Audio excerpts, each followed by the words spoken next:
हे भगवान, क्या लीला है आपकी। जिस घर को बनाने में हम पूरा जिंदगी बिता दिए, उस घर से आज हमको बहू निकाल रही है। मैं इस घर से नहीं जाना चाहती हूँ भोलेनाथ, कुछ तो चमत्कार कीजिए। बहू मुझे भेज रही है वृद्धाश्रम। मैं कैसे उस घर को छोड़ के रह पाऊंगी? पोता पोती बेटा को छोड़ के कैसे रह पाऊंगी? भोलेनाथ, आप ही मेरी बहू को कुछ सद्बुद्धि दीजिए। भोलेनाथ, कुछ तो चमत्कार कीजिए, इस घर से मुझे नहीं निकलवाइए। माँ जी, मेरे घर में इस तरह मनुष्य का तरह रोने धोने से कुछ नहीं होगा। मेरा फैसला बदलने वाला नहीं है, चाहे कुछ भी हो जाए। नहीं नहीं बहू, मुझे माफ करो, इतना बड़ा मेरे साथ अन्याय मत करो। मुझे वृद्धाश्रम नहीं जाना है बहू, मुझे मत भेजो। मैं अपना फैसला नहीं बदलूंगी। आखिर मैं तुम्हारा क्या बिगाड़ी हूँ? मुझे वृद्धाश्रम मत भेजो। माँ जी, मैं बहुत परेशान हो गई हूँ आपको झेलते झेलते। आज ये हो गया, कल वो हो गया, रोज डॉक्टर के घर जा के मैं परेशान हो गई हूँ। अब हमसे नहीं होगा, अब आपको जाना होगा। नहीं नहीं बहू, आज के बाद मैं तुमसे कुछ नहीं मांगूंगी। जैसे तुम रखोगी वैसे रह लूंगी। नमक रोटी दोगी, नमक रोटी खा के रह लूंगी, जमीन पर सो लूंगी, लेकिन मुझे अपने परिवार से दूर मत करो। मैं नहीं जी पाऊंगी इस घर को छोड़ के। अब आपका बहुत हो गया है, अब वृद्धाश्रम जाना ही होगा आपको। बहू, बहू इधर आना। जी मम्मी जी।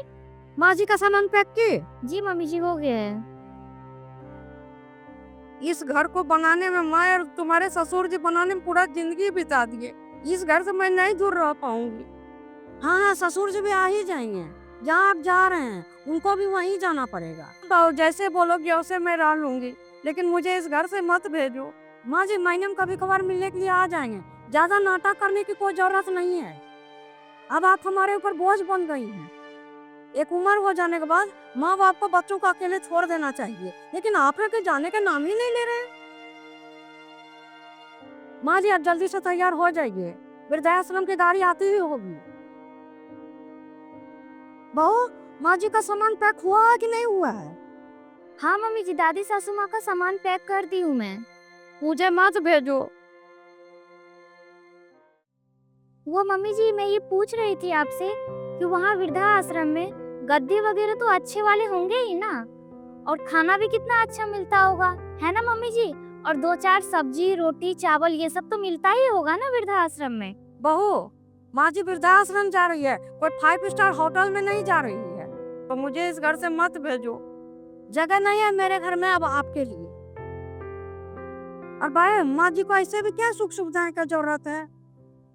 और माँ जी तो जहाँ भी हो जैसा भी हो वहाँ रह लेंगी, है ना माँ जी?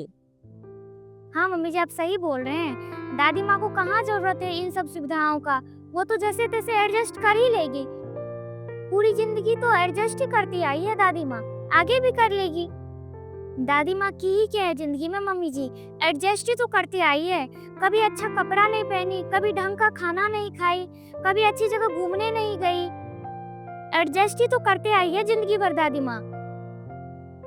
हमेशा बस इकट्ठा करती रही दादी माँ, अपने परिवार के लिए, अपने बच्चों के लिए।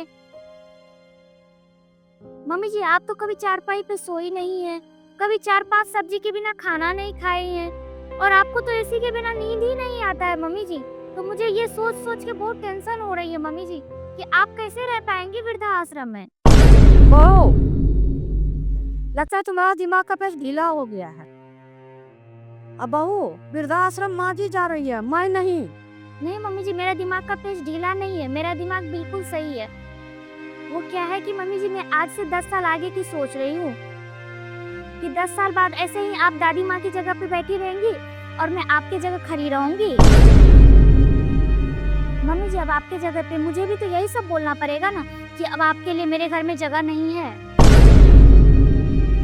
अब मम्मी जी, अब दादी माँ को भेज ही रही है वृद्धा आश्रम, तो मैं ये सोच रही थी कि उसी वृद्धा आश्रम में मैं आपको भी भेजूंगी।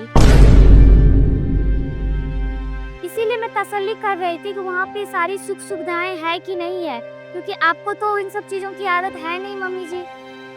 अब मम्मी जी, आप बुरा मत मानिएगा, बच्चे तो वही सीखते हैं ना जो अपने से बड़े को करते हुए देखते हैं, तो बहू भी तो वही सीखेगी जो सास को करते हुए देखेगी। अरे मम्मी जी, क्या हुआ? आपको तो अभी से पसीना आने लग गया है। कोई बात नहीं मम्मी जी, इस पसीने की आदत डाल लीजिए, क्योंकि वहाँ पे तो एसी होगा नहीं, है ना मम्मी जी? इसीलिए पसीने में रहने की आदत डाल लीजिए मम्मी जी। मम्मी जी लगता है वृद्धाश्रम वाली गाड़ी आ गई है। चलिए दादी माँ, मैं आपका सामान रख देती हूँ गाड़ी में। मुझे मत भेजो। चलिए उठिए दादी माँ, गाड़ी लगी हुई है नीचे। बहू रुको, माँ जी को कहाँ ले जा रही हो? अरे मम्मी जी क्या हुआ, गाड़ी लगी हुई है तो दादी माँ को छोड़ने जा रही हूँ नीचे। चलिए दादी माँ। बहू तुम्हारा दिमाग खराब हो गया है, इस उम्र में माँ वृद्धाश्रम जाएंगी? मम्मी जी क्या मम्मी मम्मी करती हो? माँ जी इस घर की मालकिन है, और मालकिन को तुम वृद्धाश्रम भेजोगी? मम्मी जी आप ही तो कह रही थी कि दादी माँ के लिए घर में जगह नहीं है। बहू घर में कैसे जगह नहीं है? इन्हीं का तो पूरा घर है, इन्हीं का तो बेटा है, पोता है, मैं हूँ, तुम हो, सब लोग तो इन्हीं का तो घर है। हम सब तो इन्हीं के बच्चे हैं ना, और इनको हम वृद्धाश्रम भेजेंगे? तुम्हारा दिमाग खराब हो गया बहू। माँ जी आप कमरे में चलिए, मैं अपने हाथों से आपके कमरे को अच्छा कर दी। माँ जी ये घर तो आपका ही है ना, हम सब तो आपके बच्चे हैं ना, जो भूल चुका हुआ माफ कीजिए माँ जी। और माँ जी जब तक मैं जिंदा रहूंगी ना, अब कहीं नहीं जाएंगे इस घर से। बहू माँ जी को मैं कमरे में ले जा रही हूँ, तुम चाय नाश्ता लेके आना। ठीक है मम्मी जी। वृद्धाश्रम समाधान नहीं है, समाधान है प्यार, समय, सम्मान और थोड़ी सी समझ। माँ बाप अपने बच्चों से दौलत नहीं मांगते हैं, बस अपने बच्चों का साथ और अपनापन चाहते हैं। याद रखिए, आज हम अपने माँ बाप के साथ हैं तो हमारे बच्चों से भी हमें यही उम्मीद रहेगी। इसीलिए अपने माता पिता को सम्मान दें, क्योंकि उनके बिना हमारी पहचान अधूरी है। तो कैसी लगी आपको हमारी ये स्टोरी? अगर अच्छी लगी हो तो लाइक और सब्सक्राइब जरूर करें, और हाँ, कमेंट करके अपनी राय जरूर दें। धन्यवाद।